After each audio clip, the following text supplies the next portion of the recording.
Hi, everybody. Welcome back to the show.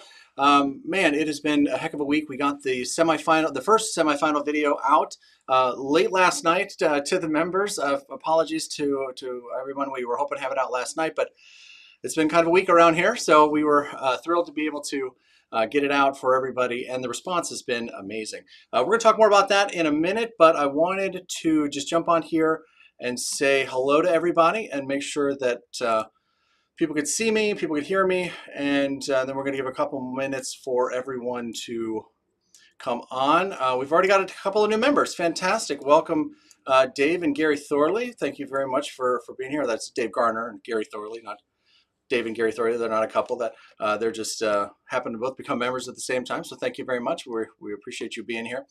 We are going to be giving away a couple of things today. If we can get to 60 members, we'll give away 3 things, which is really exciting. So I'm going to put you on hold for a second here. We're going to give a couple minutes for some more folks to come online. We will be right back. And Doug and I are testing a thing here. So if you hear us talking, please let us know in the comments that our mics are hot. We're going to test a thing here where we can talk to each other behind your back. We're going to find out whether or not that works. We'll be right back.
All right, friends, we are back. We've got, a bunch of people online already. Fantastic.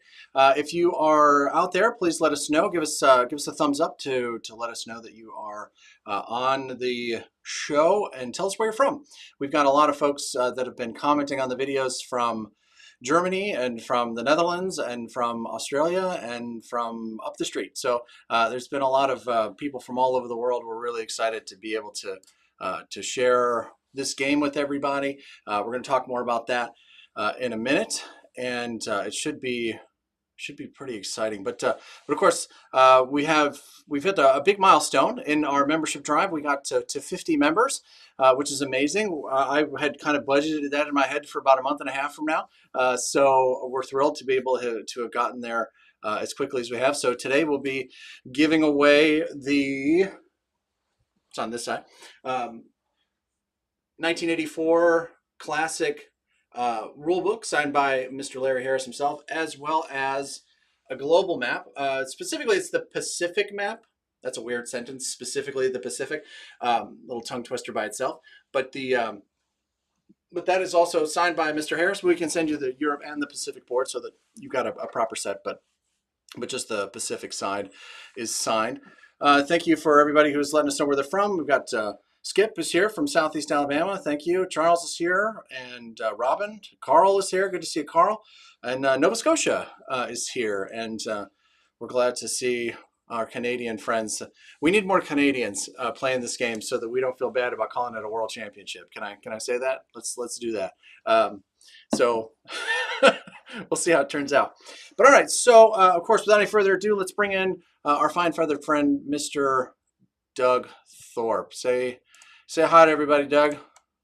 Hey, Gary. It's good to be here. All right, it's great to see you. We've got Minnesota's here, the frozen wasteland of Michigan. I'm originally from the frozen tundra of Lambeau Field. I grew up in the Wisconsin area, so I am familiar with the joy that is the never-ending frost, snow, gray of the north. Grew up there, so I live in Memphis now, and so whenever we get snow here, like we did this week, it is an apocalypse, and we're in that nasty area where it freezes, where it snows, and then it thaws, and then it freezes, and it causes all kinds of havoc. It's almost better for it just to stay frozen. But anyway, yeah, we got a lot here as well. I'm in the Louisville area, actually in southern Indiana, but it's like urban sprawl of Louisville, Kentucky. And the UPS, one of the international hubs, is in Louisville. So the city doesn't close down, or the airport doesn't close down for much, but this was a pretty historic snow and ice event for us.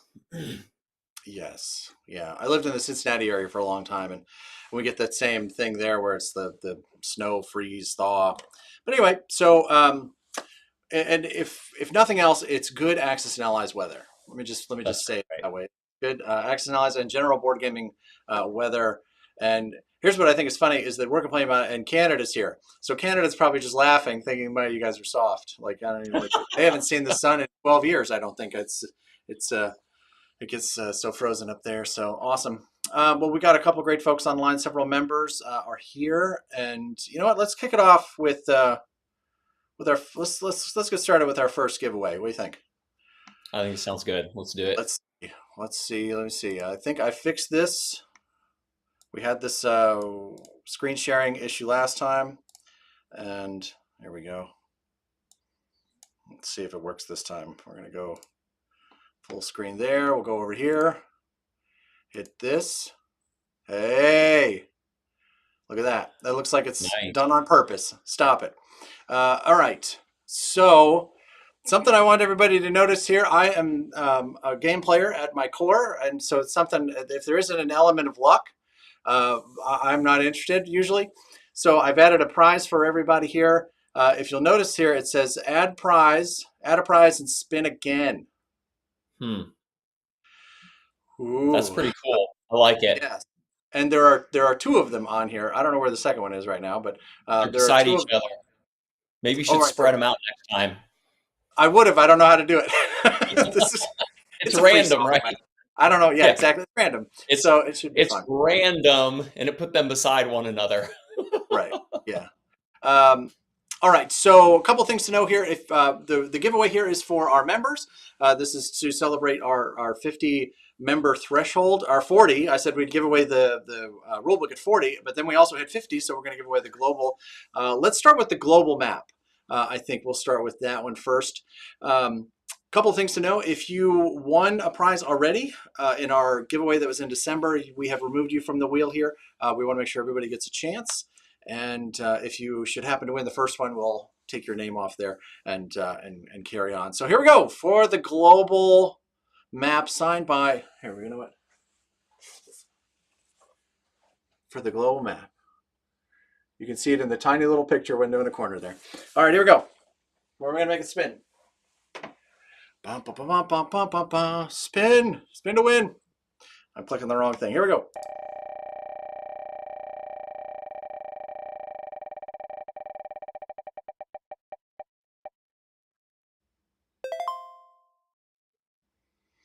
Enulf? All right, so Enulf, what I'll need you to do is to let us know that you won. Congratulations. You have won the global map signed by Mr. Larry Harris. If you can let us know either in the comments here, if you're here tonight, you don't have to be present to win, of course, but you can find us on the Discord channel or through our Facebook page. So congratulations. You are, we will be sending you the global map, and we're going to move your...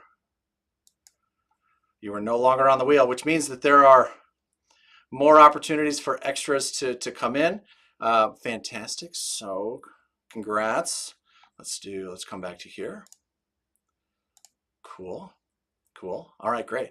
So our moderators out there tonight are Jamie, my lovely wife, is helping to moderate the conversation this evening. She's going to be dropping links in the description or links in the comments for us, so that we can make sure that everybody has all the information that you need.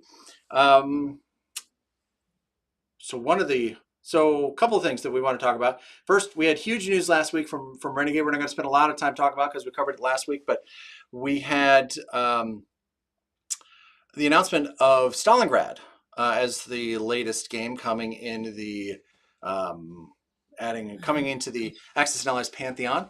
A two-player game with two scenarios, two big maps, and it should be very, very cool. We're super excited about that. More information coming about that as we have it. We're likely to be making the how to play video for that, so we'll be bringing you that hopefully. Hopefully it won't take quite as long to make as the North Africa video took to make, but it should be pretty fun. Also reprinting Battle of the Bulge, which is a great game. I have not had a chance to play it myself, but everybody that has played it raves about it. And they've got a new game that's got a fantasy theme called Battle for the Deep. Battle of the Bulge, Battle for the Deep. For the Deep, that's right. Yeah. That's going to get me for years to come. And that one looks really interesting. I'm excited to get that one on the table. It's got a bunch of different, it's got a variable setup and all different kinds of stuff going on, but it seems to have a fairly simple battle mechanic. So I'm excited, but I think it should be fun. I think one thing that seems interesting about that is it has, kind of that Axis and Allies, like some of those core rules or mechanics, but it seems like the different factions have different units. So just expanding on that theme a little bit, as opposed to like everybody has a tank that, attacks and defends on a 3 or whatever. So that'll be interesting to see that. Seems like it's expanded on even more in that game. Yeah, no, absolutely. So I think that's going to be a really great addition to the franchise. Like, not everybody's interested in historical war games. I know that's hard for people that are watching this to understand, but sometimes they do like board games, right? So maybe they'd be willing to play a game like that kind of meets in the middle. So, but we do have, Jamie has just dropped in the comments here, there is a link that you can use if you want to support the channel as you pre-order those games. It is in the chat now, and I believe also in the what's it called, description of this live stream. So make sure that you're using that, and we get a small commission when you do that. So we appreciate your taking the time to use that link. Very nice. All right. So in other news, we opened up our Discord server today. It's been members only for about a month and a half now, and we wanted to kind of make sure all the bells and whistles were working and that everybody was there, and it seems pretty good. So we decided to open it to the public, mostly because it had been members only, like I said, but we wanted everybody to have the opportunity to connect to play with each other. And we had talked about this kind of Find a Player project that we started up last year. And I think this is probably a good way to do it. And at least the easiest way that we've got at the moment is to use this Discord platform that we've set up. And I'm going to show you that real quick here. Let me make sure that this is what we want to have everybody seeing. Yeah, this should work. Okay, so I'm going to go back to the screen share here, and we're going to see what this looks like. Yeah, okay, good. So it's free. You just need a Discord account. Discord accounts are free. Make sure that you find us. You can use the link that's in the description. It's in the chat now. Thank you, Jamie. It's in the chat now. You just click on that, and you can see we've got a bunch of people that have already found it through, because we announced it in the video that went out earlier today. So we've already got a ton of people that are coming in here. But if you are from, I don't know, Tennessee, what you're looking for over here is the Find a Player. You can't see my mouse. I can't see your mouse, but I can see it. There it is. There we go. See where you're at. Yeah. So what you're looking for is you want to come over to the Find a Player, and then it's by category or by time zone is basically how I broke it out. So this is the West, so the Mountain, the Central. I'm basically in Central. So you scroll down a little bit and you'll be able to find your area. If we get enough folks that are interested in a particular area, we can create a channel that is specific to a city. So that's really helpful. You need a little bit of help with your time zones there. Ohio is not in Central Time. Neither's Indiana. Well, yeah. Well, it's funny. I've lived in both those states, so you think I'd know that. I guess I think of them as like maybe everything east of Appalachia is east, and the rest of that is kind of Midwest Central. I know you're right, of course, but yeah. I'm a bit of a time zone nerd. So it seems. But that's all right. Yeah. So for our Canadian friends, Kentucky should probably be Eastern also, because all the major cities in Kentucky are in Eastern. I mean, Louisville's Eastern, Lexington's Eastern. No offense to anybody in Western Kentucky, but don't knock Paducah. Yeah. I'm not knocking it. They're central. Paducah's all right. All right. So if you're from Canada, we've broken it out by province down here, so you can kind of get into that. Our European friends, Eastern, Central, Southern, and then of course we couldn't leave out our Anzac friends. So we've got you didn't even have Prince Edward Island as one of the Canadian provinces.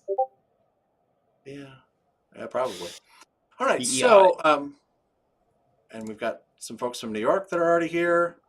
And if you come into the general channel, man, there's already some really great conversations happening. We've had so many people joining today that I've gotten not one, but two "Are you okay?" notifications from Discord. Because we've had so many people joining so quickly, they were concerned that that we were being raided, which is apparently the thing that happens on Discord. Hopefully it doesn't happen to us, but apparently there are safeguards in place if it does. So pretty cool, pretty fun. So awesome. So cool. So make sure you follow the link and jump into our Discord server, and from here come over to the Find a Player and find a player in your area. Our goal here is to be able to not only have people finding folks to play in their area, but also how to learn more about the various events. So a ton of questions about how to sign up for the tournament at Gen Con, right? So honestly, our videos are kind of commercials. They feel like, anyway, we're excited to bring them because we're excited about the game, but taken from a different point of view, they're almost commercials for Gen Con and for the Access Knowledge tournaments there. So we get a lot of questions about how to sign up. And here are the directions on how to do that. So you get a badge, and then you get your tickets, and then come and compete for eternal glory, as Dumbledore would say. So Origins, we've got some events happening. This is Greg Smorey's Spring Gathering, which is in just south of Cincinnati in Wilder, Kentucky, which is in Eastern Time. Doug, I'm sure, can tell you. We've got the... Yes, confirmed. That's right. Thank you. There's a Young Grasshopper Access Knowledge event that's happening in Dayton called the Duel in Dayton.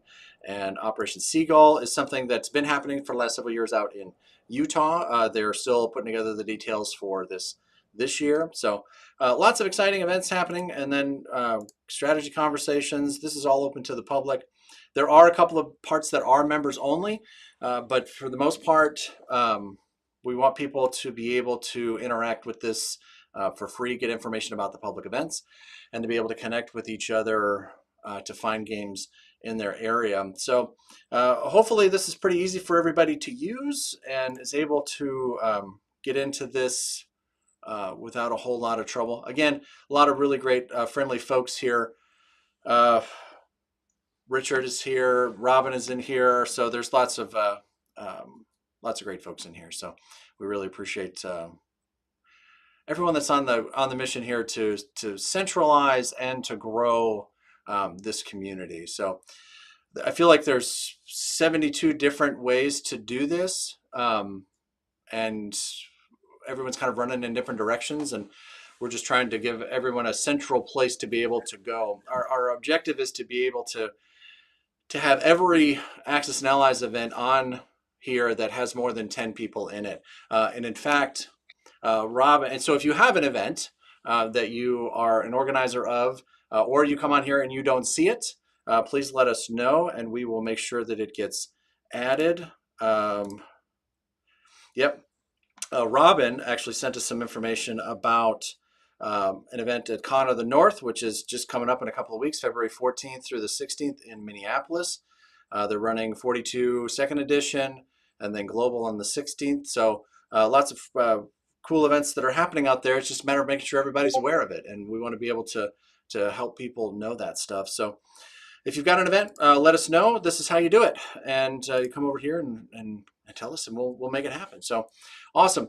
Well, that is, any questions about the Discord server or what people are thinking about it? I see lots of positive comments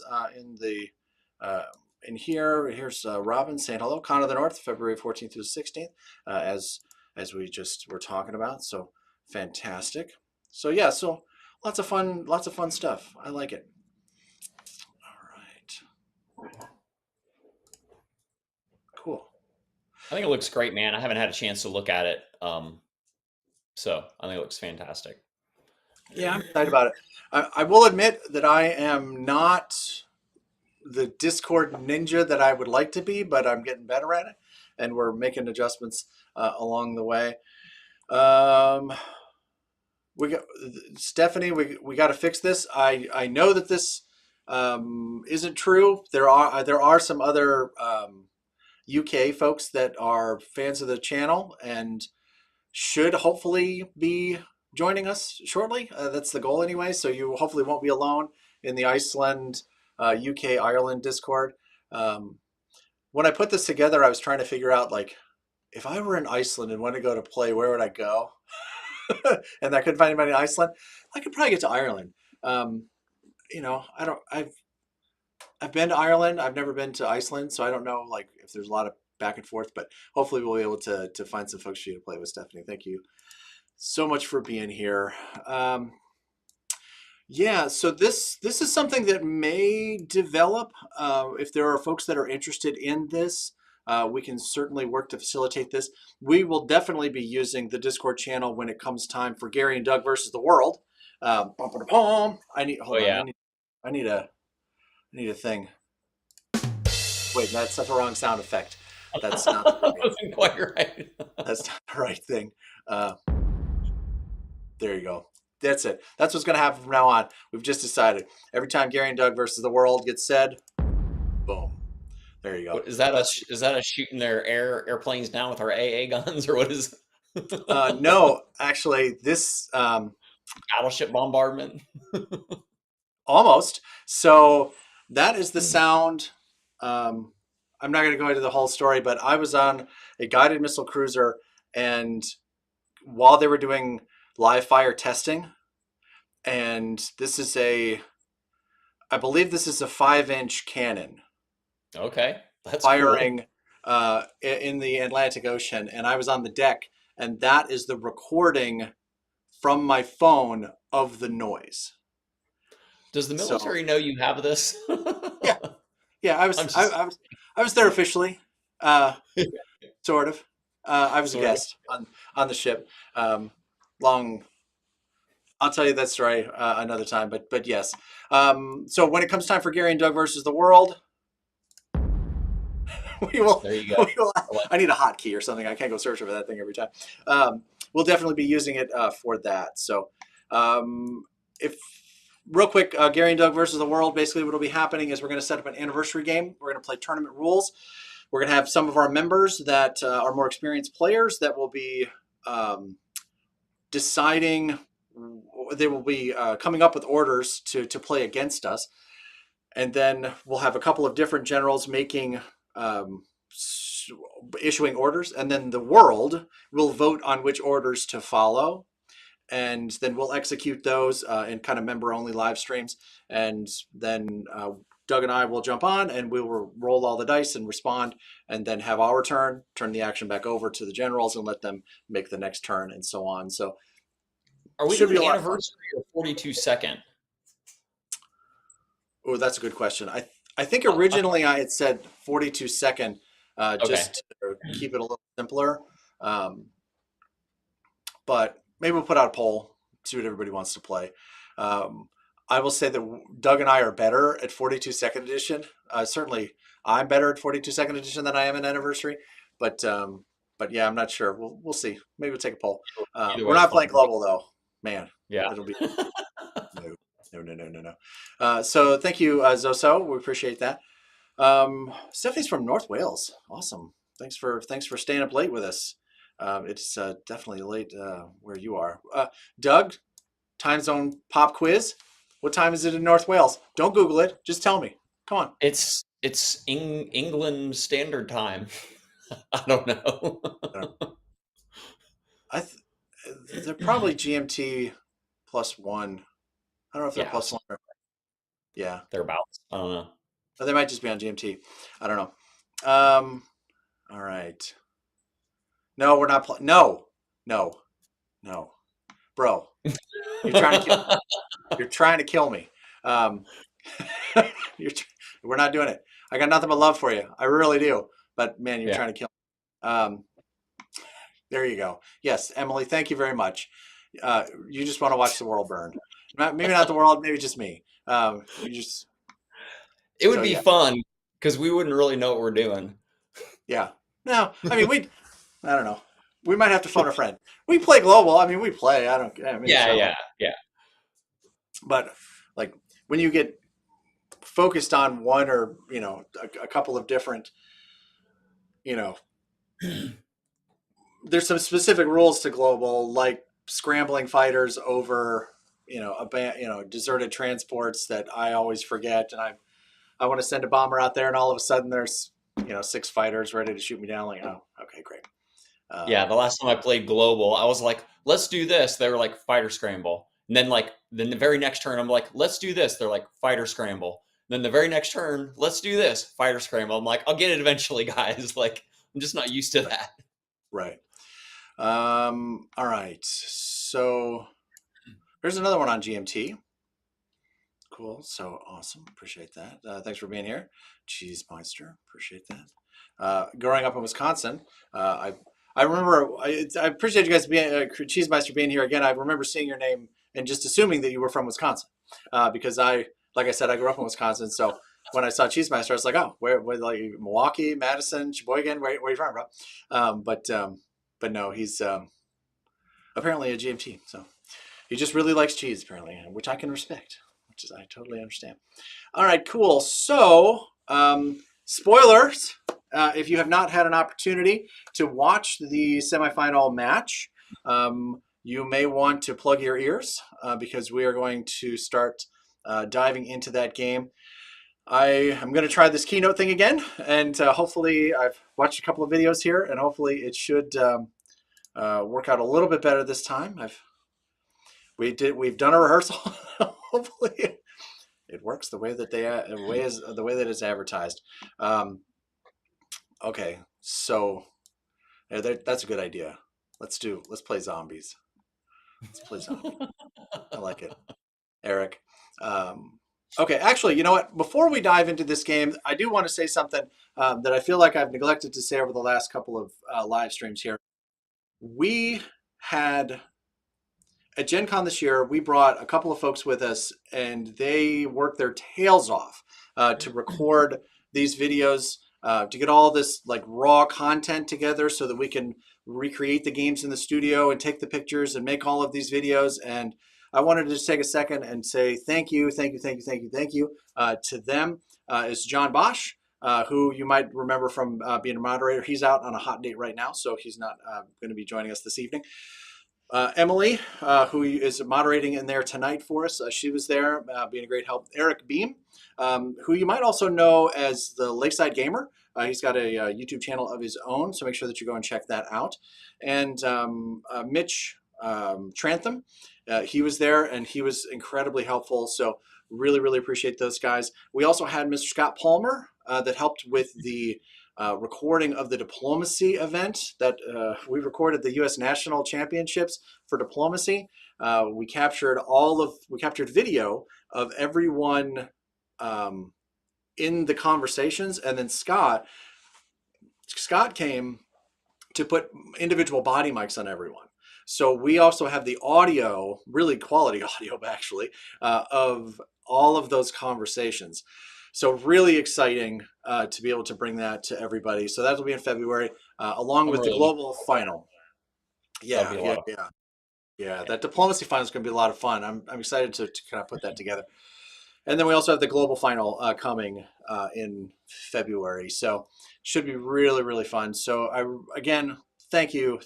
I could not have done any of this without the help of all of those folks. So if you can, in the comments, please say thank you to those folks. Really a heck of a team, and we're really excited to have been able to work with them, and we hope that they'll come back and play with us again next year. Please come back. All right, cool. So yes, Sean, we're going to be.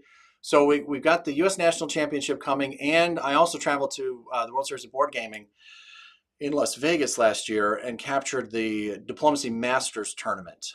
And that was a monster game. That one, I'm really looking forward to diving into that footage. So yes, so that will be coming soon. But for now, we are still staying with the Access Sally's World Championship, semifinal one. We're going to try this keynote magic here. Let's see how it goes. Here we go. So we're going to do this. You press that. And then we'll go that.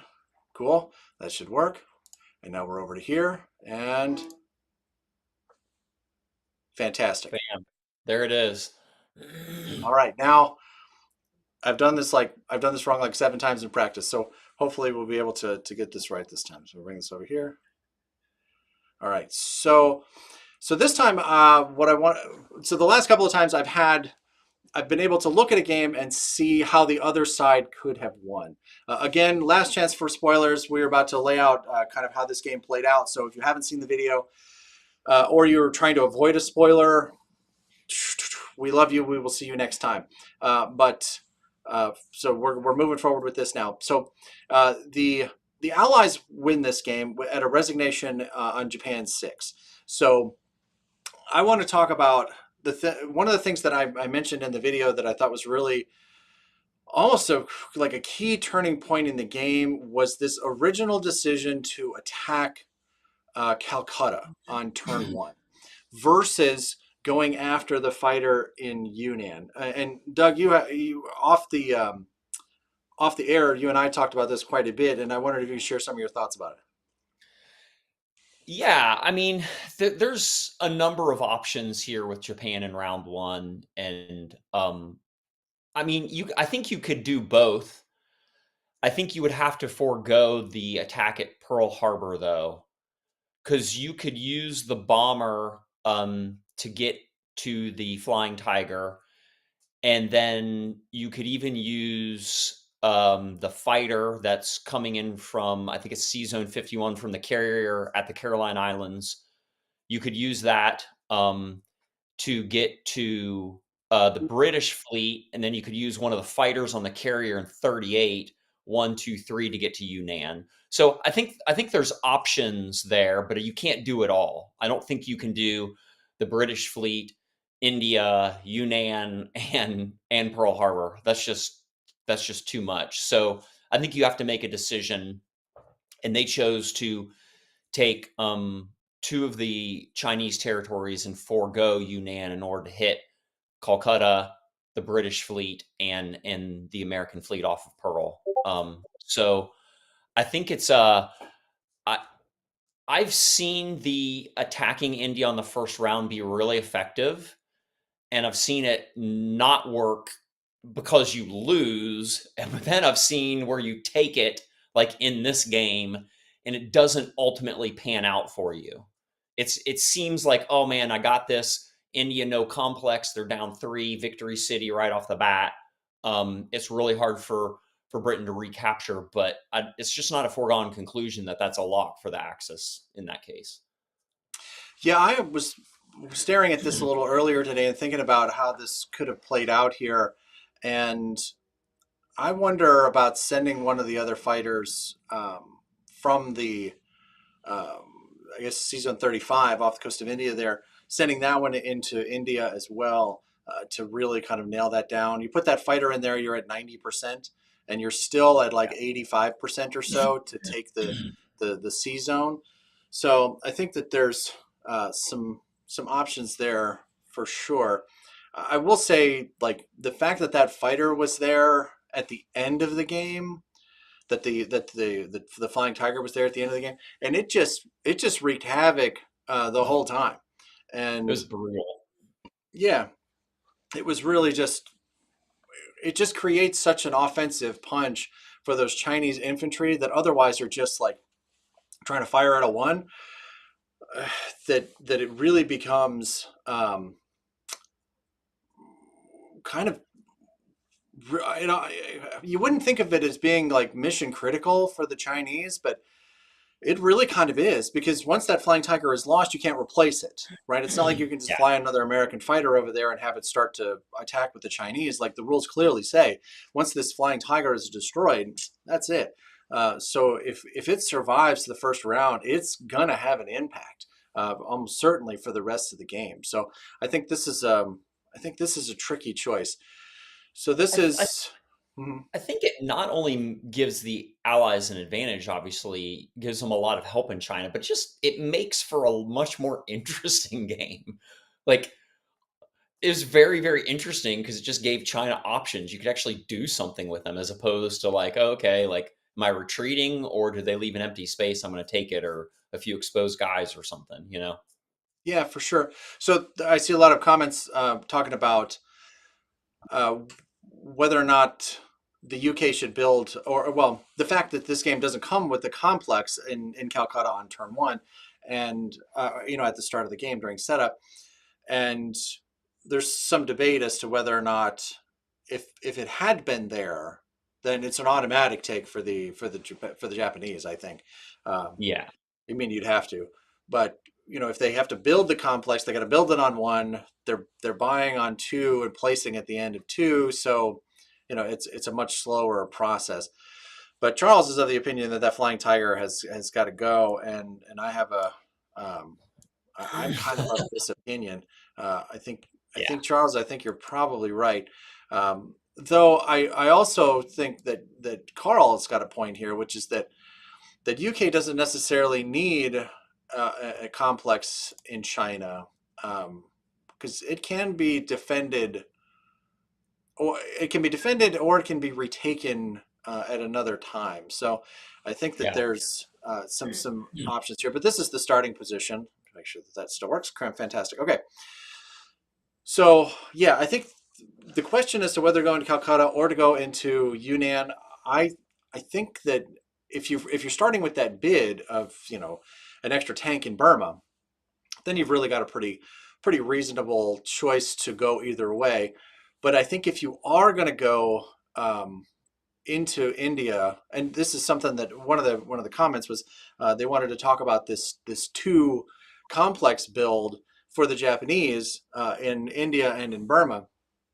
And I was looking at it, and my thought was that I really like that buy, but I think it was too late. So they didn't buy those complexes until their third turn. So if it's me, and I'm taking Calcutta on turn one, if I'm going to make this push down here, I'm buying both of those complexes on J2 so that I could be building down there on J3, not 4. Particularly, man, tournament play, if you're going to build complexes, man, you got to do them right away, and you got to be able to get out there and do something with them. In fact, you could build that complex in Burma on 1 because you own it, right? If you know you're gonna go at India with everything, the Chinese can't step into Burma. So you're probably good to build in Burma on the first turn so that you can continue to push in that direction. So to me, if you're going to go that way, then it's got to be kind of all in. And to me, we'll talk more about this in a minute, but it feels like the counter to the massive American fleet that's coming over. You just give up on 62. You just keep defending Tokyo, right? But build guys and fighters and whatever that you need to defend in Tokyo. But you start building everything else in the south here, and really pretty quickly, I think you'd probably be able to put pressure on Moscow. So when Charles and I won the A&A anniversary edition tournament, I don't remember what year that was, maybe 18 or 19. And this was Charles' idea in one of our games. I think it was our final. Late in the game, I don't. Maybe Charles would remember more of the details. I don't remember exactly how it played out, but I think it was getting to where it's like America is outbuilding the Japanese Navy, and there's going to be a giant clash. And a couple rounds into the game, we built a late complex because we knew we wouldn't be able to continue to shuttle men across. And it was really key in us keeping Shanghai and Hong Kong, even though it was a later complex build. But yeah, I think we kind of foresaw it a round or two ahead, kind of saw the writing on the wall.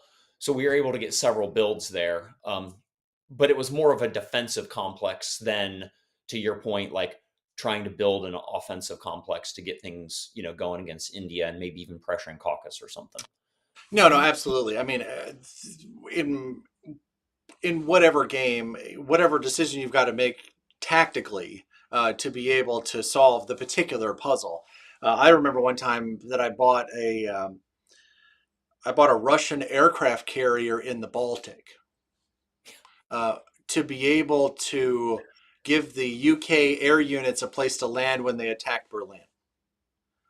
Right, so it was a way to provide a landing zone for the UK fleet, and of course the Germans never saw it coming. All of a Yeah. sudden, there, additional air units that can get in there and take them out. But we got our first super chat. Thank you, Mr. Unicorn Gaming, and his comment here. I really like this. No amount of training for the Japanese invasion into Australia would prepare them against the AFI Emu Riders. I'm going to assume that that is a real thing. If it's not, boy, it absolutely has to be. Yep. So awesome. So, Mr. Unicorn Gaming, thank you very much for the super chat. We appreciate the support, and thanks for being here this evening. But Uh, yeah, I mean, I agree with Charles that I think you've got to get that flying tiger out of there. I think it's really key for Japan. I mean, we saw that in this game. I think that there's certain things that Japan needs to do. That's one of them, and some other things are a little more optional. And I think the one thing that I have not seen in this version in any of the recent games, I'm trying to think again. Years ago, maybe in the tournament, was most people hit Pearl Harbor.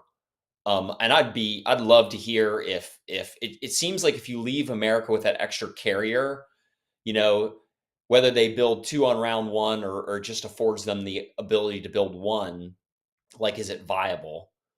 Because, you could definitely do a lot with India with C Zone 35 with the Flying Tiger if you didn't go for Pearl. But man, leaving that American carrier there, if they drop 2 carriers and they have 3 carriers at the end of round 1, like that seems like a really bad idea.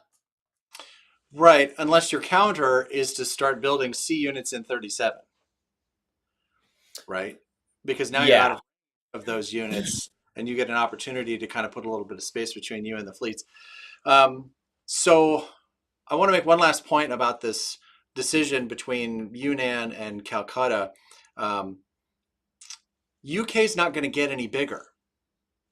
Unless they build a complex, they're not going to get any bigger. If you don't start immediately doing something about China, they're going to get bigger faster, right? They have the ability to produce in that area, and the UK does not.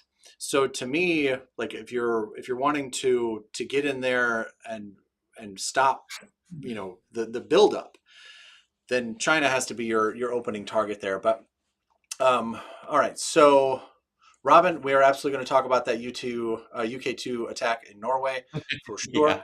But we've got a guest here. Um, Adam was one of the Axis players in this game, and he is in our live stream today in the chat here. So, Adam, thank you very much for being here. He agrees with me, as he should, that I don't even know what that means. The complex needs to be bought early. Um, yep. Okay, yeah. So the plan wasn't to go in this direction, but they had to switch after the Japanese fleet got smacked around a bit there. So,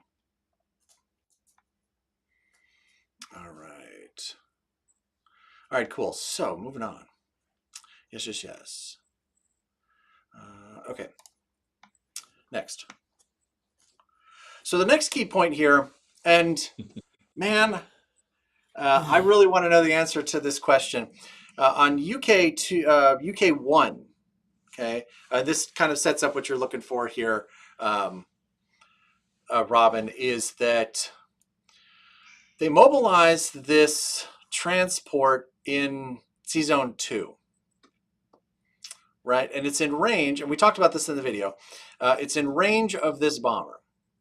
But if it goes out there to get it, it has to land in Norway, which is going to make it susceptible to a UK attack, right? But they can get several fighters there to defend, and they've got 3 infantry there. Their fleet is already gone, so they can't use the transport to move over any more guys. But they do get the transport for free. And if they don't do something about this transport, it's going to go over and pick up these 2 other guys here. And if you can get rid of that transport, it's more likely that those guys are going to be stuck for another turn. They've got the transport here, but the longer that's away, the better off you're going to be in Germany, right? So my question here is this a trap? Right? I feel like Admiral Akbar here, right? It's a trap. It totally felt like this to me because it's going to put that bomber out of position and put it at risk. So do we think this is a trap? I think that this is a trap. Doug, what do you think? I think it has to be a trap. I mean, maybe you're just thinking they won't do it and you're going to go get those guys out of Canada. But yeah, seemed like a trap to me. I mean, and maybe it's I don't care if they do it, I don't care if they don't, right? So if they do it, then we're going to have a shot at their bomber. And if they don't do it, I'm going to go get these guys. You might have noticed that there are a couple of subs up there, but the Americans are going to take those forces out. So it's those aren't going to be a problem. But yeah, I think this is a really clever move, and I'm excited to. I was when I first saw it, as I was going through, I was like, man, that seems like a mistake from some really, really good players. Like, surely they see that bomber can reach and land in Norway. Like, and I think they could, because they absolutely left it out there. So now you're Germany, and you see that this transport is over here. So how do you handle it, right? So now it's your turn. And do you go after this transport, Doug? What do you do with it? Because I let me just say, best case scenario, you get the transport, and you can get to Norway and you can be there defending with 3 infantry and 4 fighters and a bomber. That's your best case scenario. They can get there with an infantry, a tank, 3 fighters, and a bomber. Yeah, it really seems like it should work out for the Axis. I mean, what was it, a 28% attack? And Well, I we'll know get to that one. So we'll we'll get get to to that that. in a second. So yeah. So my It's question is here. You're the German player. mhm. Do you make this move? Do you go out and get this transport? I think I do, because the more transports the UK has access to, the more land units that they have access to, the more of a pain they're going to be for me as the German player. So yeah, I Yeah. think I probably go do it. I don't know.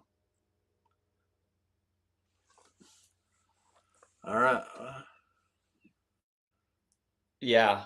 I mean, I think you do. I think you go for it. I think so too. I think so too. All right, so they do it. So now we're back to the UK for their second turn. What they came with was 3 infantry, 3 fighters are there, and the bomber is defending. Do you go after this? Because this is the best you can do.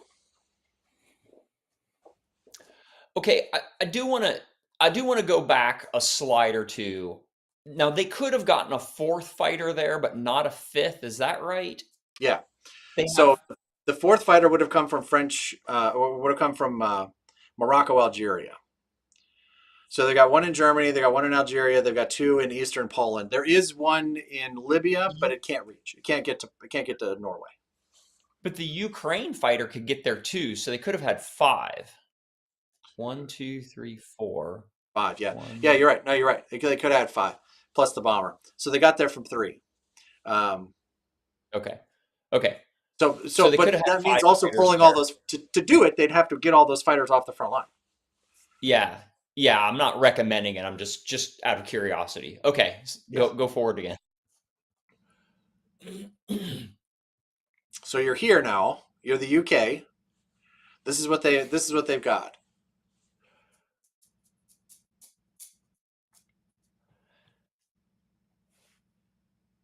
Do you want me to answer yet, or you want? Yeah, go ahead. Yeah. I think I think you take the swing. I think you do go for it. I mean, it's a really gutsy move, but they built 2 fighters, right? So even if you lose your infantry, artillery, your bomber, and your fighters, you're wiping that stuff out for Germany also. You can always retreat if it goes poorly. I don't know. I mean, I probably would not have gone for this, admittedly, in real time in a tournament. But there's I don't think you're at too strong of a risk unless you just totally whiff on round 1 and they obliterate you and they have a bomber and 2 fighters, but that's or 3 fighters left. So I don't know. Maybe it's easy for me to say you should go for it because I know what the outcome was. Right. Yeah, that certainly But helps.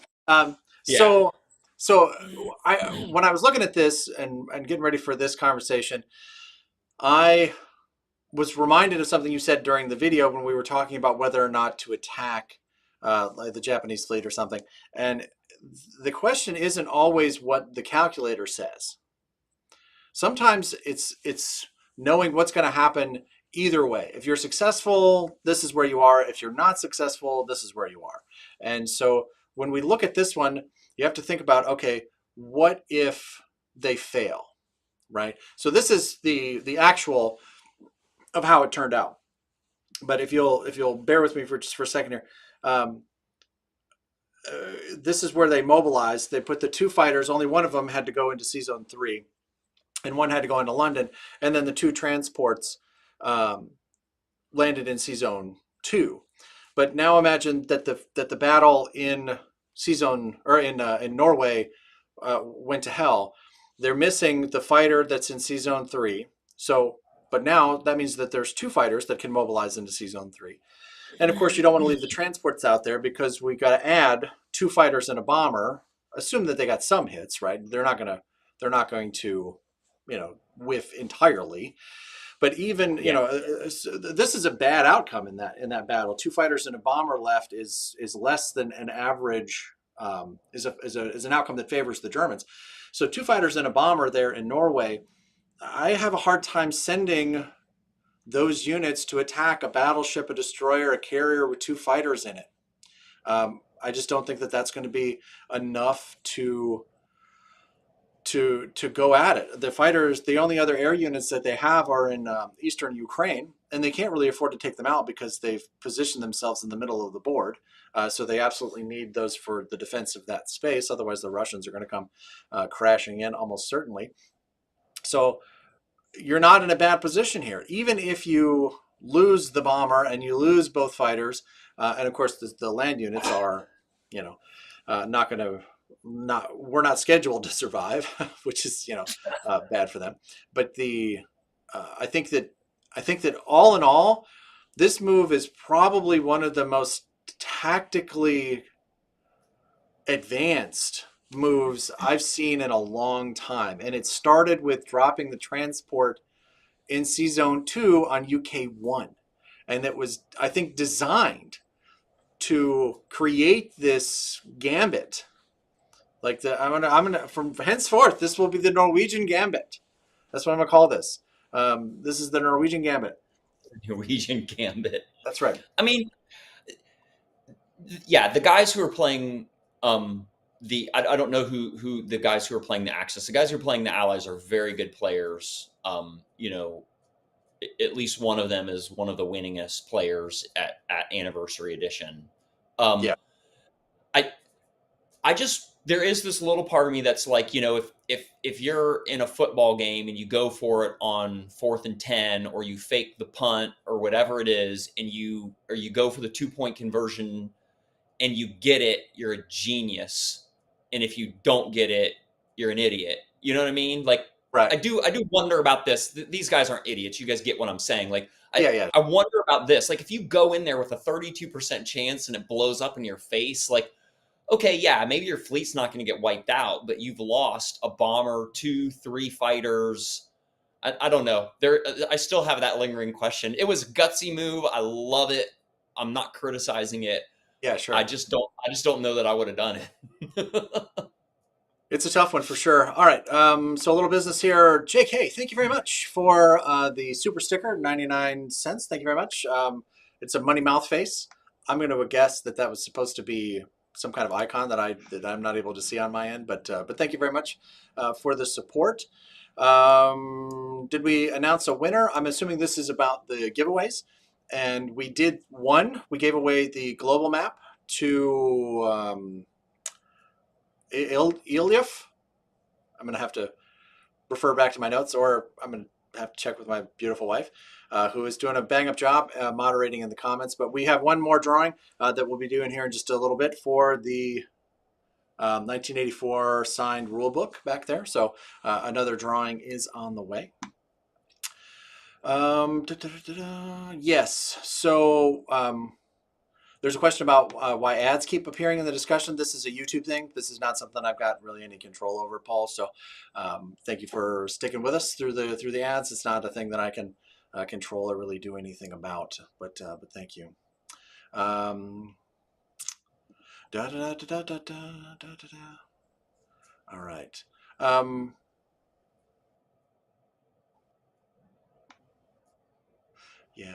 Yeah. Charles, he's kind of agreeing with me. The 30% to win, but they just wanted to wipe the air out, even if they lost everything. So even if they come up even, right? If they lose all of their stuff and all of the German air units are destroyed, that's still a big, big win for the Allies here. So in 42 Second Edition, if I'm playing anything other than the Thorpe Thumb, I'm just assuming that the UK fleet is going to be parked in Sea Zone 8, and that every turn the Germans are going to come out and flatten it, which is totally fine with me, because that means that those air units are not pummeling the Russians, right? That's totally the point. So I think that there's a lot of value in just that notion, Charles. You're absolutely right. All right, cool. Yes, and Adam again was one of the players. He was playing the Axis in this game. I remember the big moments and the general idea of the sequence, but far from perfect memory. This was our third day of playing 2 games a day, and they do tend to blur together a bit. Yeah, so yeah, the only the only reason that we know as much about this game is that we've been looking at it and working on the video for it, and going through all of the different pictures and rebuilding the thing. So it's that's the only reason that we know about it. Oh boy, we got hey, look at this. Hey, General. This Richard happens to be one of our generals, and our when you click that join button to select your membership level, there are sergeants, lieutenants, and generals are the highest level, and we are grateful for I think we have 2 right now. One of them is Richard, the other is Robin, and we are super grateful. And Richard has decided to gift 5 Board Game Nation memberships. So thank you Awesome. very much, Richard. Very, very nice. That is now Shane and Sean and Josh and Kevin. And wow, that's very, very kind. Thank you very much, Richard. That's very nice of you. We really, really appreciate that. And welcome to all of our new members. And we will have to see if that gets us to 60. We're getting pretty close here. We're going to have to see if we get to 60. I promised that I'd give away something else. What did I say? What did I forgot what I forgot what I said. But I don't remember. Isn't it your Captain Picard mini that's up there? oh no, he's sacred. He's sacred. He's for my eagle-eyed viewers. He's in all my videos. He's a gift from a very dear friend of mine who, whenever he sees Star Trek or Picard in general, he thinks of me and has a tendency to just randomly send me Picard things. So that's from a dear friend of mine. But I think what I said was that we give away the 1914 signed map if we got to 60. So we are moving right along, guys. You are fantastic. So awesome. So thank you very much. Yes, Jamie, she's absolutely not the Picard. You can't have the Picard. Sorry, friends. Nothing but love, but very good. Yes, and a good reminder here from Richard. Make sure that you're joining the Discord server. And Jamie, if you can drop that link in there again to make sure people are heading over there. I'm going to have to check and make sure that Discord doesn't once again think that we're being raided and see if we get a third notification. I think it comes every 25 or 50 people or whatever that join. So it's pretty cool. So awesome. So thank you very much. Yes. Emily has reminded me that the 1914 map is what we'll be giving away. And Adam, yes, I speak your language. Darmok on the ocean. So we will. Hey, don't judge my nerd, Doug. I saw what you did. You're a nerd about time zones. Time zones. And you're gonna scoff under your breath at me at Star Trek references? I wasn't scoffing at you. I was laughing because I have a vague memory of something about that. Okay. Yeah. All right, cool. So Jamie's dropped the Discord server link in the description once again. Okay, so yes, so back on track here. So again, Richard, thank you very much for the gift memberships for all those new folks. We really, really appreciate that. All right, and I will jump in here in a minute and see if we get to 60. It's going to be easier if we get to 60. We will we'll do the giveaway for that next week because it'll be easier because I got to load all the new names into the wheel and that takes a little bit of time. So very good. Yes, Charles. Yes, I agree 100%. It does seem like he scoffed, doesn't it? It does. It did. I'm gonna have to watch the replay. It felt like the replay. I have to go back and look. Come on now. Have everybody vote on whether it was a scoff or not. That's right. That's right. At Tanagra. Now I'm gonna have to go back and watch that episode again. All right, so all right, back to it. Um, so so Charles made another good point here. Let's just talk about this real quick.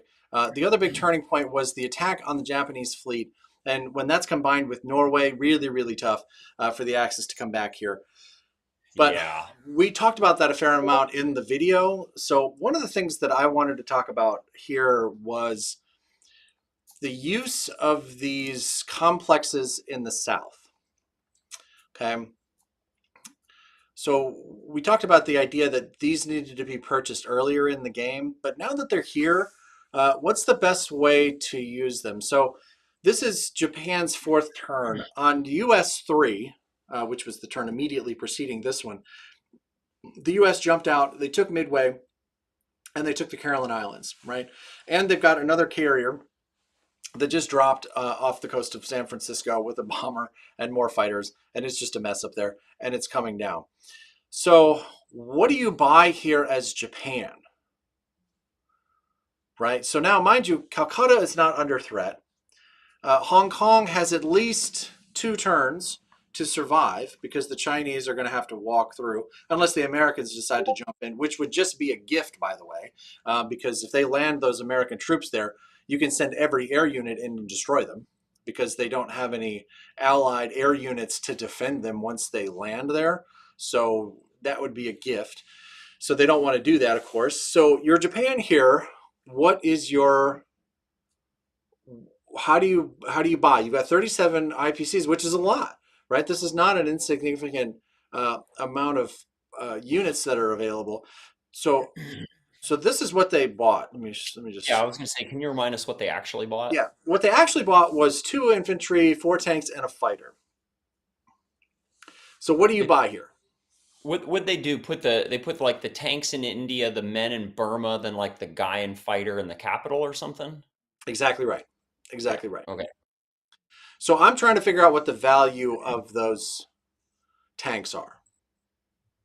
Are you planning to make another run into China? Are you going to turn and send them up to try to harass the Russians? Because the Italians are sitting in Persia. It's not like it's not like Calcutta is going to be taken anytime soon. So I wonder about the value of this purchase and if there was a way to come back at this. We've always kind of gone with the line of thinking that if the Americans set out to outbuild the Japanese Navy Air Force, they're going to do it eventually. It's going to take a little bit of time, but they're going to be able to get there. But I mean, the U.S. now they're making 40 IPCs per turn. But the Japanese they just made 37, so it's not like they're going out of business anytime soon. It's not like it's double what the Japanese are making. So there's an opportunity here. I don't know. What do you see a different path, perhaps? Yeah, I mean, the thought crossed my mind, what if you built Navy off of India and Burma? I didn't really math it out or think much about what you would buy, but I mean, what do you have, 3 or 4 fighters there in India? I mean, you could drop another carrier. Um, a carrier and some destroyers or something. But I haven't. How many fighters are in India? Do you know? Is it 3 or There 4? are there are 4 fighters in India, 4 and there's fighters. 1 in Japan right now. I mean, what happens if you put 2 carriers out? I mean, that's 28. You could do 2 carriers and a destroyer. Well, you can only build 2 in Burma. You can put a Yeah, destroyer yeah, in Burma. 35, so you can only build 2 there. And if you're going to move up Yeah. to 37, you're going to put yourself in reach of Hmm. the German, a big chunk of the American naval forces and air units. So if you're gonna land in 37, boy, you'd better come with it. Yeah. I mean, you still probably need something for your capital. 6, 7, is it 7 men, a fighter, and a bomber? Um, Yeah, I think it's 8, but maybe yeah, I think you're right about that too. Yeah, I So mean, they can get there with 6 fighters. Anyway, so what was your conclusion? I feel like you have an answer. well, I don't have a definitive answer for sure. Yeah. But I will say I think a battleship and a carrier is a very interesting option. But I Okay. also really like the carrier and the destroyer. So now you can move all 4 of those fighters out there. to Hmm. 37 and have them Yeah. in play.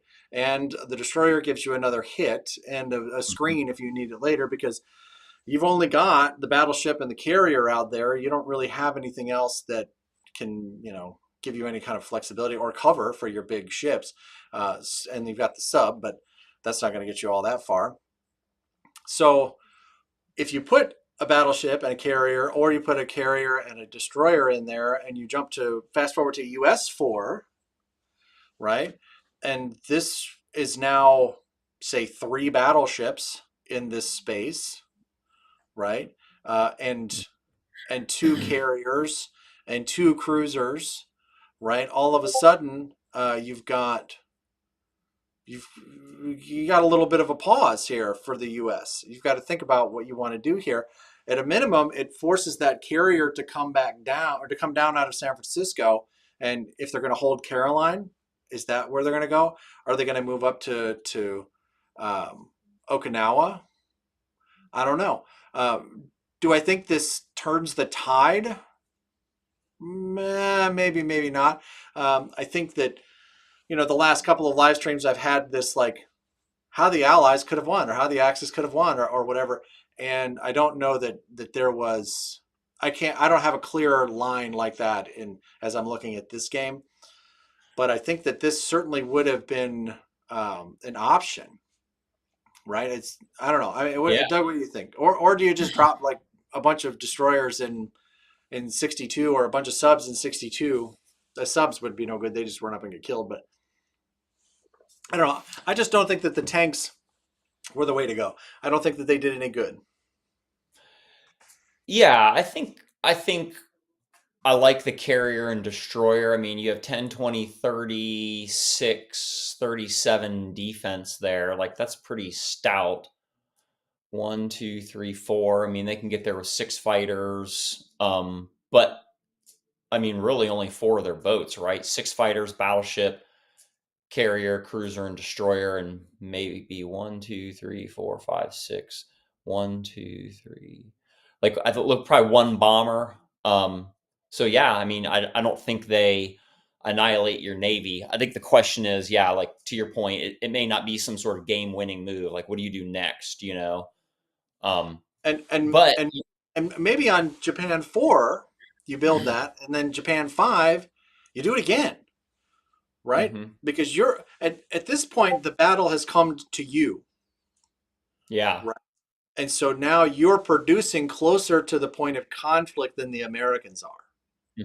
yeah, So you've got a little bit of a tempo advantage there, that you can, and if you can get back around and secure, if you can secure 37, which is where all those guys are now, if you can secure that space, mm, boy, and you can build another carrier there, maybe a carrier, and maybe one of those fighters comes down from Japan.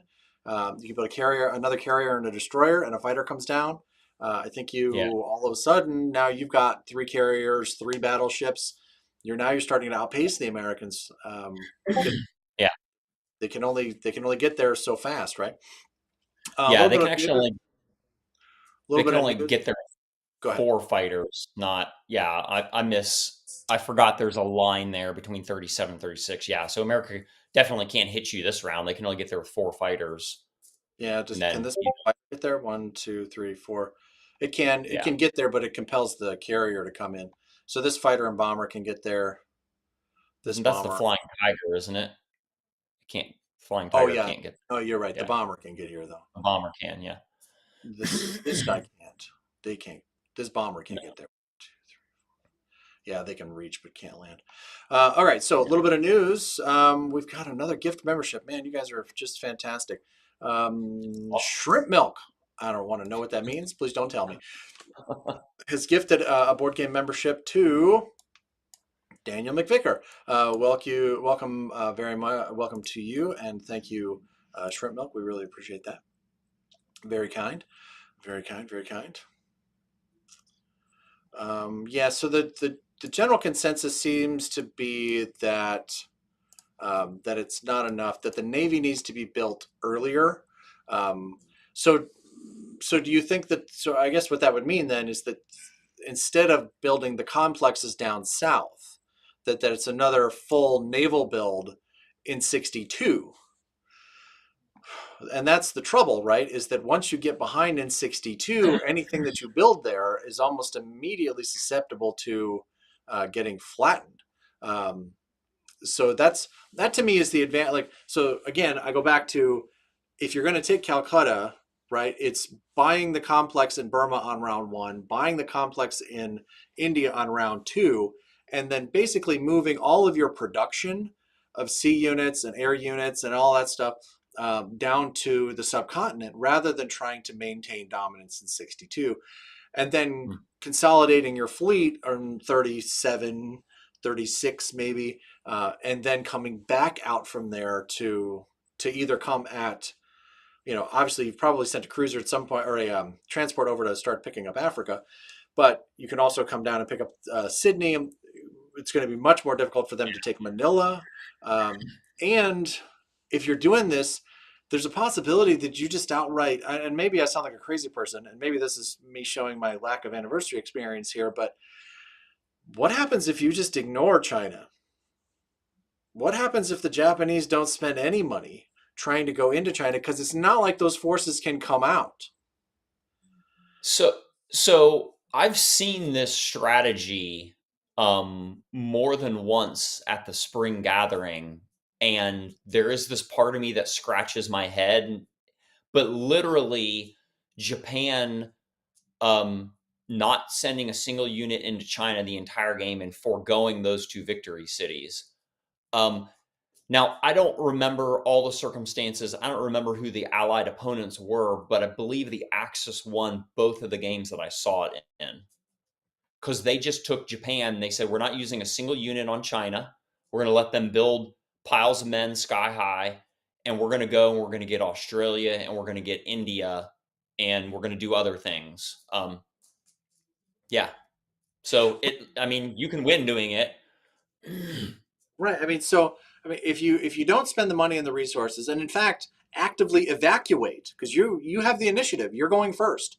If you actively evacuate units out of China and then send all of those resources instead into letting go of Hong Kong and Shanghai, because you're not going to be able to have those.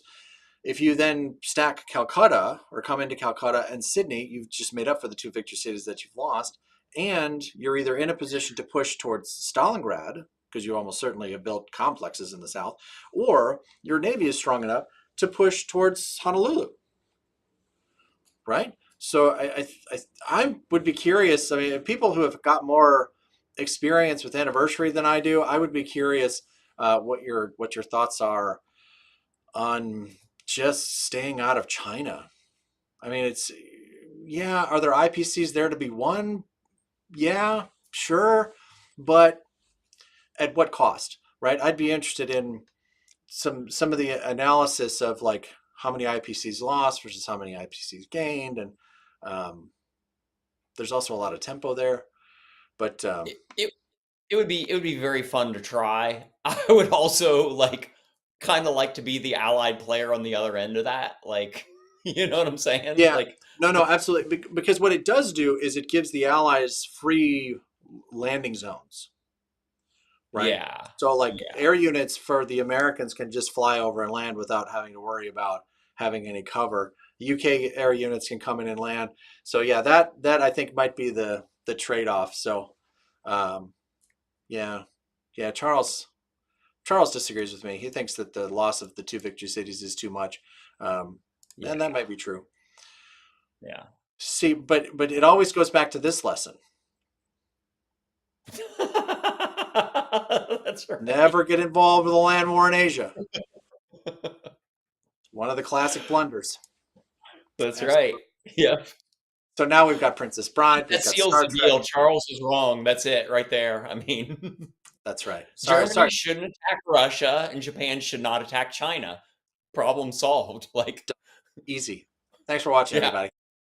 Yeah. We've broken this game. It's over now.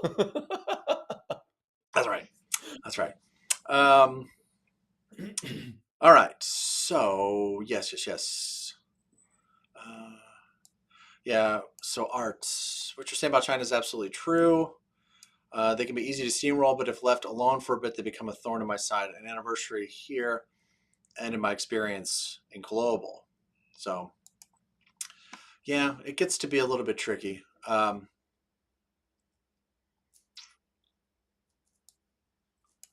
Yeah, I think that's one of the I think that's one of the balances of this game, and I think it creates really good tension. Like if all you do as Japan is focus on China, you've gained nothing. If you completely ignore them, you're gonna have all sorts of problems. Like you have to balance that out and allocate the right amount of resources to China, it seems. Yeah, yeah, it's certainly one of the picadillos of this game that is That's what makes it probably a a good game. matter of choice. That's one of the things that makes it a great game, right? Yeah. So this is how the game ended. It ended with the resignation in the after they set up the battle in Hong Kong. Adam, if you're still here, we would love to hear why there was like I agree that resignation was the right answer here, but like the way that this happened seemed a little unusual. When we got to the end of turn 5, it seemed like everybody was down to play through round 7. Plenty of time on the clock, by the way. This was a really, really fast game. I think I don't have the recaps in front of me now, but there was a lot of time left on the clock. So they were talking about playing all the way through round 6 and then all the way through round 7. So there was clearly not a time pressure in this game. So and this little side note here, this kind of goes to Doug's point, right? Like we've been seeing games that are running 5 rounds, and this game absolutely had the ability to run to 7. They were playing deliberately. I will say, because I watched the actual video to be able to recreate the game, I don't remember it feeling rushed. Like it didn't seem like they were, hey, we got to go, we got to go, we got to go. It just seemed like, they were doing the things that you should be doing when you're playing Axis and Allies, which is thinking about what you're going to buy on the opponent's turn, and That's having those things purchased and, and setting aside so that you can, move forward, knowing what the math is. And this is one of the things that having a partner really helps with, because you can be rolling dice while they're looking at their, side. They can be adding up what your total income is, so that it's not, okay, all right, I placed my guys, all right, what am I at now? And now you go through and do all the rigmarole of counting up all the spaces and whatever. They can have already done that while you were, doing your thing. So yeah, it's yeah, it's it's just you're about, hitting yeah. you're hitting the nail on the head there. Like I think one of the keys to playing quickly in this game is planning your buy before your round. And for a lot of the countries, like once Japan goes, if you're doing any sort of Pacific strategy, basically America knows what they're going to buy. Um, Now, Russia's moves probably don't impact um, Germany a ton. They can, but Germany should have some idea. It's not like usually you're not going to be like, I'm going to buy all men and tanks. Oh wait, Russia went. Now I'm going to buy all airplanes. Or I'm going to buy all navy. Like usually, if you're going to do navy, you're going to do navy. Now, again, things can change a little bit, but Italy's normally not doing something that makes the American player go, what? Oh, now I have to totally change my buy. So I think that's a huge key to playing quickly. Right, I think so too. So Adam has chimed in here. Yeah, we weren't feeling rushed, but I did have some oops moments moving things along, and 100% need a partner to watch your back. I want to be real clear here.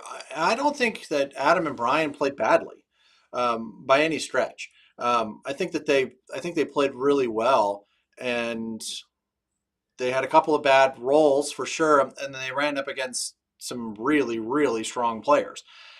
And so I don't Round think that yeah, they played Eric round and two Bren. was like backbreaking for the Axis. I Yeah, mean, uh, it was totally backbreaking. yeah, that was pretty devastating. Um, I don't know, but the resignation was because we felt the U.S. had enough momentum that would be fighting to defend India and possibly even Caucasus without seeing a way to make up a victory city that we could take back. Yeah, I think that was kind of the conclusion that I came to as well. And it came back to kind of the whole theme that I kind of saw in the game, which was, you've got the UK up in the north just continuing to pound and taking, Norway and Finland, and continuing to kind of dead zone the Karelia with the Russians. And really what it comes down to in this game is, it felt like to me it was the US versus Japan, and the USSR and the UK versus Germany. And in both of those instances, they're either closely matched or evenly matched or outmatched. The Italians were there, but when they moved their fleet out of the Med, they lost so much of their punch that they became a lot less effective. I get why the Axis did it. They were trying to find some way to counter the Americans, but I don't think that that's going to be the best way to do it. It just takes away a lot of flexibility. I mean, imagine if that all of a sudden, if that fleet were still in the Med, if it were to try to swing out into the Atlantic, right? Like if you were trying to use it to take out a navy, I think you'd want to send it at the you'd want to send it to the UK, but that's just kind of what I thought about it. But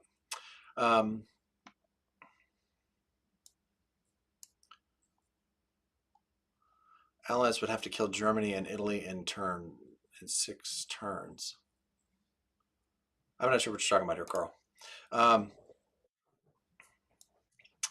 Adam, yes, 100%. To maintain the pressure in the east, we needed the east for Germany, and would not have had enough to hold France, Germany, Poland, and Karelia. Right, because the Germans were facing off against 2 economies, the Russian economy and the UK economy.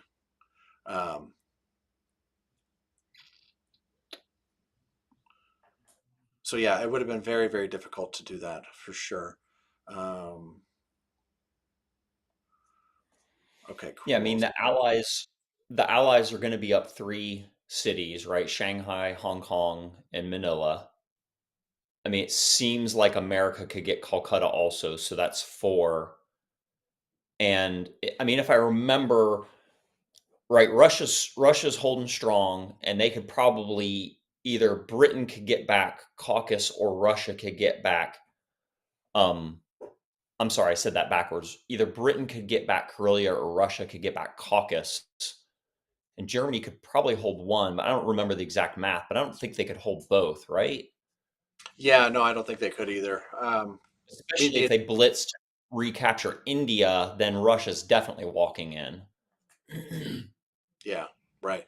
I did like that the Italians were in Karelia. I thought that was fun. Yeah, that's cool. Yeah. Not a thing that you see all that often. But the thing is, that's a one shot for the Italians, because it's not like they've got any other units that they can do it again. So once the Russians come back in, or the British come back in, the Italians aren't coming back, and they're not coming back because their fleet's gone. So it's a little bit tricky, but all right, yes. Yes. Yep. All right. So it is time for giveaway number 2. Are we ready for giveaway number 2? Let's see. Let's do this, man. Yes. Brian's the best Italian player I've ever seen. Fantastic. I like it.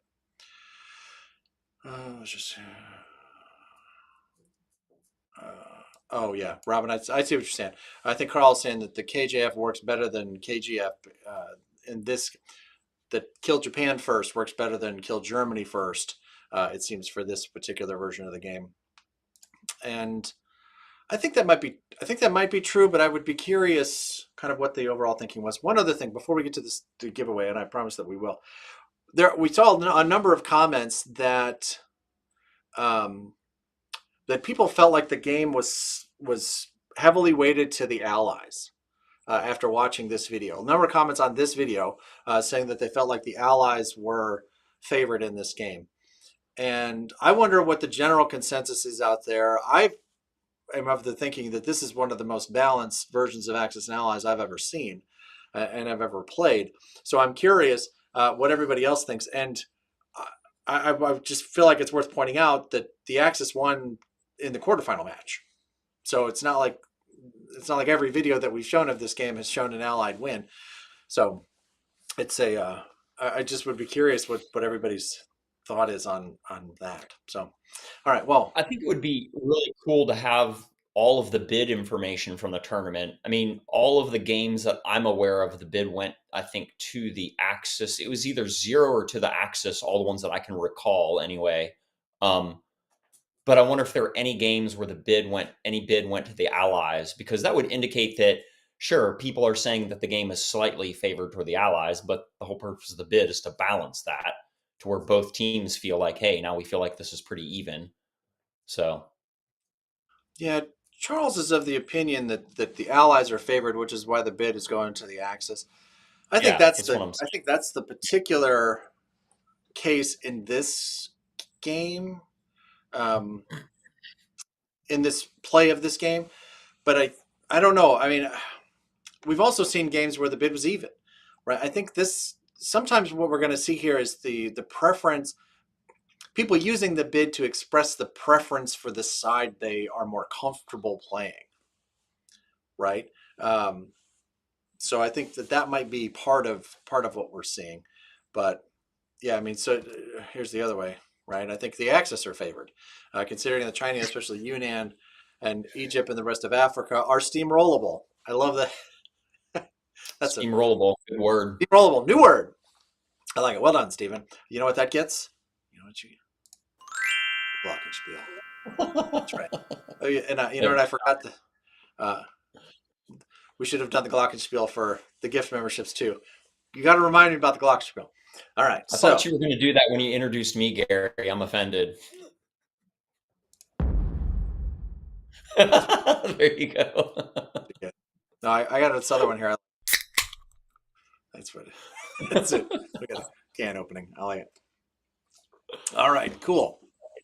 All right. So now we are going to come back up here so that I can move my screen around for a second. Doug, talk to the people about your favorite version of Axis and Allies. I mean, I would have said 42-second a couple of years ago. Played that the most and most familiar with it. But this is quickly becoming my favorite version. I like it a lot. It's really balanced. I think it's a lot of fun. As a matter of fact, I have a game out here on my table playing my boys and, helping them along a little bit. Of course, my son, after watching our 42 videos, all he wants to do is be America, and all he wants to do is try to nuke the Japanese Navy. It's like that's the only thing he wants to do. It's like, okay, that's fun. So anyway, yeah, I really like this version a lot. So right now, I'd say this is my favorite. I do want to get into global. I just need to find some people to play it with. Yes. It's funny that you should mention that. Excellent segue, Douglas. Well done. That was not intentional. No, you did great. So, off topic. Are you going to do any global 40 content? Why, yes. Yes, we are. We have we recorded like we did for the anniversary edition, or for the World Championship and for the 42 second edition final and the North Africa final. We recorded the global final while we were there, which was actually happening at the same time as this game. Yeah, it was happening at the same time as this game, I think. Or am I wrong? It was the quarterfinal because Charles was in that. Remember? Right. At any rate, so it was happening on the same day before. Yeah, it was happening. This was on Saturday. At any rate, so we recorded the global final, and we'll be creating the play-by-play for that game. One of the questions that I've gotten is whether or not that will be one video or two. I don't know the answer to that question yet because I haven't had a chance to dive into that game. So I'll know that when I know more about how that game played out. Sometimes games just kind of, I build a big stack, you build a big stack, and they run into each other. And that's kind of the whole story of the game. But sometimes like games like this where you've got a bunch of sideways moves this way and that way, and then a bunch of really interesting things to talk about. But yes, Asher, we will be making some Global 40 content very, very soon. What I think you're saying is the video is going to come out in June because it's going to take you forever to go through it, right? You heard me there. You cut me deep, Shrek. You cut me deep. Yeah. So February, we've got two big projects for February right now. One is the U.S. Nationals Diplomacy tournament, and then the global tournament. Those are the big things on the desk for February. All right. So.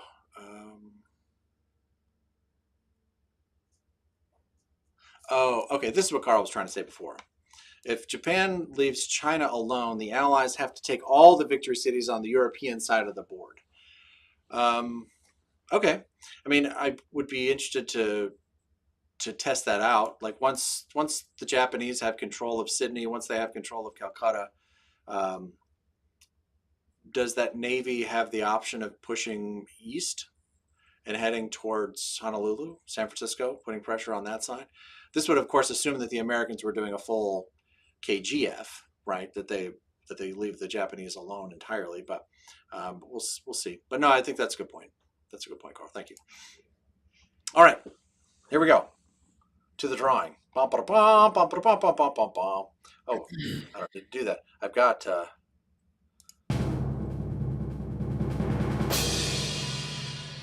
little shorter than there I was you hoping. Go.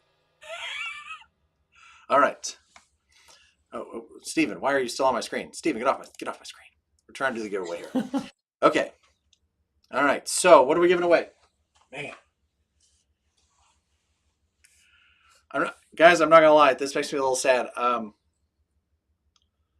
This is my copy of this rule book that I got in my first copy of Axis and Allies, and I wanted to send stuff to Larry to sign, and I basically sent him some of the stuff I sent I got from Renegade over the course of my relationship with them over the past 2 years or so, 3 years, and but some stuff was from my personal collection, and this is one from my personal collection. So this has been with me for a long time. So I'm kind of sad to see this one go, especially now that it's been signed by Larry Harris. Wait, I just got this signed. Why would I give this away? But all right, so we've got ourselves more than 50 members now, probably 60 with all the gift memberships. Thank you so much for all of the support. We're not going to be able to maintain this pace without the support of these fine folks. So this is absolutely a pleasure to send out into the universe. So let me get my little timpani again. Again, we've got a couple of special spaces on here. Add a prize, spin again. If we add a prize, I think we're going to do the 42nd edition rule book. We got one of those signed as well. So we got two of them on here. They're right next to each other.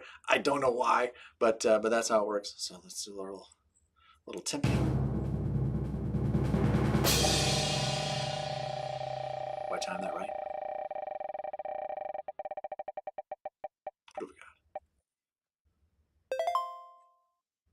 Moses, 2010. Moses, congratulations. You, sir, are the new owner of the 1984 classic first edition, signed by Larry Harris rulebook. Fantastic. It has been loved, and I hope that you will enjoy it in your collection very soon. So congratulations, and as I said, reach out to us with your information. Find me either in the Discord server, which is the link is in the chat here and in the description. Oh, wait, sorry. Doug, don't go away. Come back. The link is in the description and in the chat, and find me there or on our Facebook page, and we will get this sent out to you forthwith. So congratulations to Moses, and that's been with me for a long time. That's kind of I was not quite prepared for that. I was not that.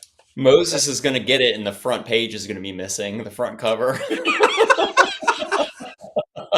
Here's the rule book. I told you I'd send it. Right. Yes. Yes, for sure. So a couple of so congratulations to Moses again, 1984 signed rule book. Robert, it'll come, brother. I promise. I'm rooting for you. I don't have any I don't have any control over the spinning wheel, but we'll keep spinning. We've got prizes ready to go all the way up to 100 members. I don't even. Again, like I was expecting these prizes to last me through the rest of the year, and here we are, which is great. I'm super excited about it. And so yeah, so 60 members, 1914 signed rule book. 100 members. I've got this like Conquest of the Empire box that's signed, and the rule book is signed by Larry, which is pretty cool. It's a complete game. It is punched, so it's not like it's a in box or whatever, but it is a complete game, so it is absolutely playable with the signature. So that's pretty cool.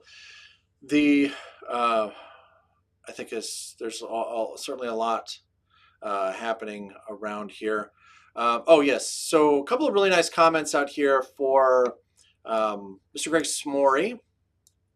Greg is the guy who runs the tournaments at Gen Con and has been for the last 31 years. He also runs an event called the Spring Gathering, which is, as I mentioned before, is just south of Kentucky, or just south of Cincinnati in Wilder, Kentucky. Desires a huge debt of gratitude for all of us developing tournament rules that makes this game playable in 5 or 6 hours while keeping about 1,000 factors in balance. I think that is absolutely true. I may have some opinions about how we might do this a little bit differently than Greg's been doing it in terms of clocks and time management in that form or fashion, but that certainly does not take away from the complete respect that I have for everything that he's done for the game and for me personally. Like Greg could have said no, you can't record these games.